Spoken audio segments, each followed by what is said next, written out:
կոնկրետ Պողոս Պողոսյանի սպանությունից հետո հենց Ամեկ+-ի եթերում ասում էր, եթե ես այնտեղ լինեի, ուրիշ ձև կարձագանքեի այդ խոսքին։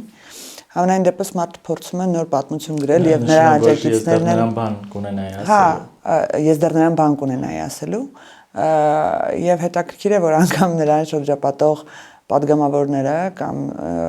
նրան շրջապատող քաղաքական թիմը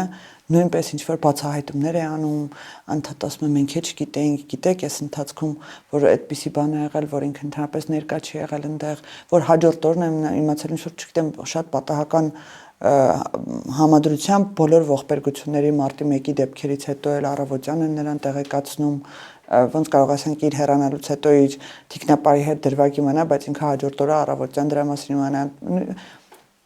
Ուղղակի հերթական անգամ փորձում է նոր մաքրագրություն անել իր կենսագրության մեջ, որը իր մոտ չի ստացվի, որտեվ